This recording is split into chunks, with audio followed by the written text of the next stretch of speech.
What's up guys, it's Alec Mac 111 and today I have a much requested gun review. So I'm going over the CZ 805 Bren. This is made by ASG, it is fully trademarked, fully licensed, and man is this gun gorgeous. So I'm going to go ahead and go over all the features and then I'll try and leave my opinion out at the beginning and then I'll go over my opinion of the gun at the end. I threw on an EOTech and then a Magpul grip on here just to make it look a little cooler, but I did leave the stock flash hider on. So we'll start with that stock flash hider. Stock orange flash hider obviously comes off. It's a counterclockwise thread, which is normal. Actually, it's this really cool thread protector thing on here to kind of hold the flash hider in place there.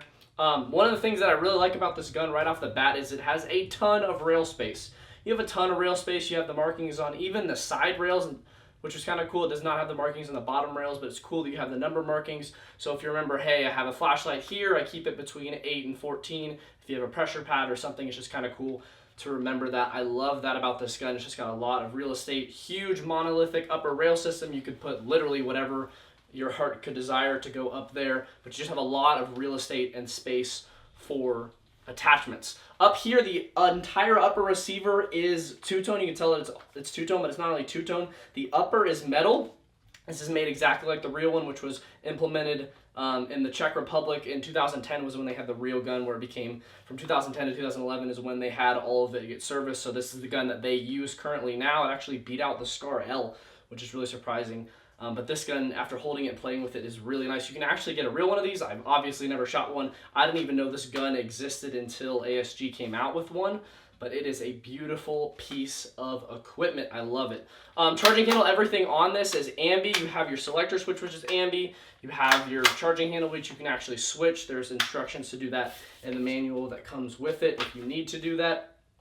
Even the only thing I don't know is if this stock part, if it comes out, but it's comfortable on either side because I've been transitioning and shooting left and right, just practicing a little bit like ergonomics, and I really, really like this gun. I already got kind of into the opinions, but for the most part, I'm just going to try and go over reviews now, but I do really like this gun and how it looks. The flip-up sights are actually really nice. They're all polymer, and I wasn't sure how I'd like them, but they hold pretty well. They sit flat on the rail system, and they do well for what their purpose. You can push them in on either side, and then once you put it down, it just locks back, and they held in place pretty good for what I was doing with it and just kind of messing around and moving a little bit. I would kind of mess with this, see if I could push it a little bit, but they're pretty solid sights and they hold on well. I obviously don't run a whole lot of sights or iron sights. I really like to run optics for airsoft. Let's go ahead and talk about the magwell. This is something I wasn't sure exactly how I'd like. It's a little bit thicker. It's a little bit thicker over here, and I wasn't sure. It just looks, I feel like it looks a little bit different kind of when you're looking at the bottom of the magwell. But it works well. It comes with a 360 round high cap magazine. This is not, I don't know if this is one of the CAA ones, but it's styled exactly like that. I think it's one of the CAA ones, but 360 round high cap fits well. A lot of the other mags that I tried in this fit well as well. The Stanag mags, even the EPMs fit well. And then I run the GMP high RPS mags and they fit well and fed fine in the gun. One of the things that I thought was really cool is the texture in this grip. I think the grip is pretty comfortable. I have pretty big hands, but the grip is fairly comfortable.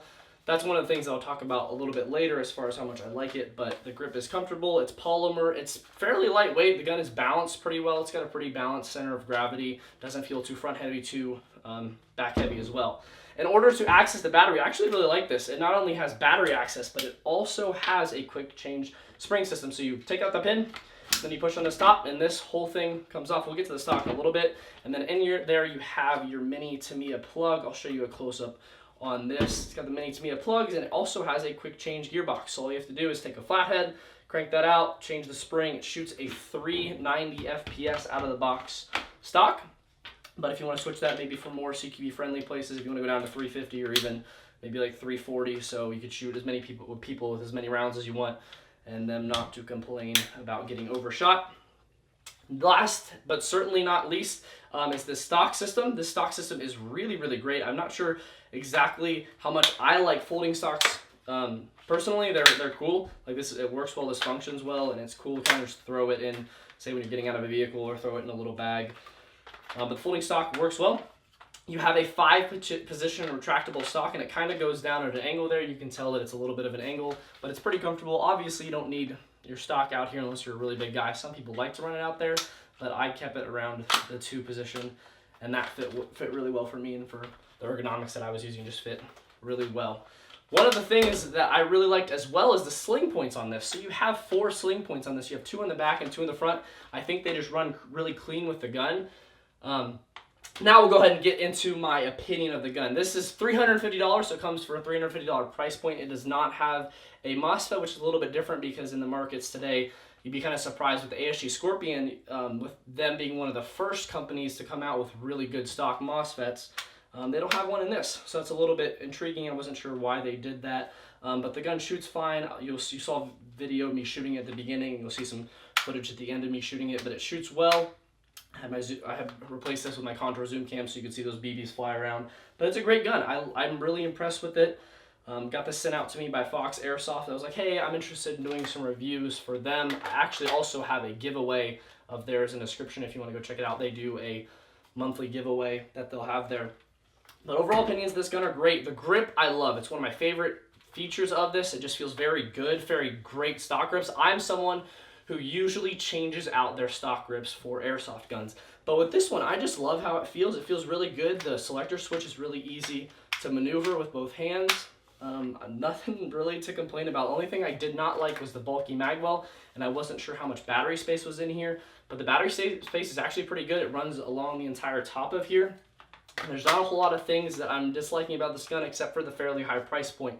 $350 is a lot. But with ASG and with the quality of gun that this is, I really like how this looks. Like I said, I never really played with one before I got this one, before ASG came out with one. I'd never really seen the real ones, but I guess I would definitely recommend or say that it kind of resembles a Scar L.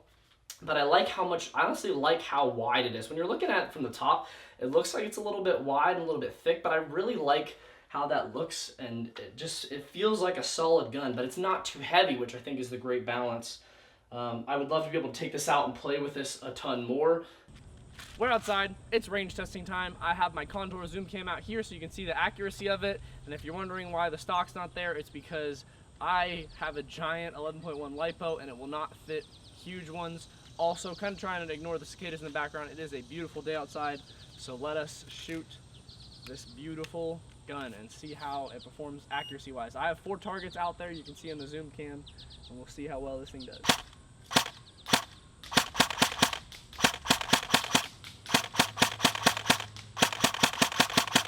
So pretty crisp trigger response.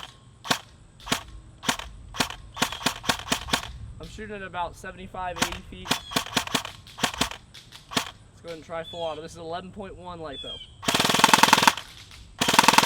Oh, gotta wind it a little bit more. Shoots pretty fast. I'd say it's like around 20 rounds per second in full auto. It's a little bit less accurate now that I have the stock off, but I can still shoot it pretty well. This is just a really big stick LiPo. I'm guessing this would work fine with smaller 11.1s, but this is a really thick one.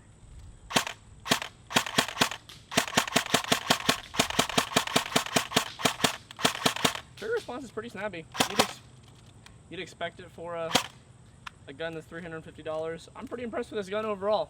Thanks for watching this video, guys. This has been Alec Mac 1-on-1. If you want to see more videos like this, comment in the description review, and then I'll do more reviews, because sometimes I get, hey, Alec Mac, do reviews, and some people are like, I just want to watch you shoot people. So let me know which you would prefer. I'll see you guys later.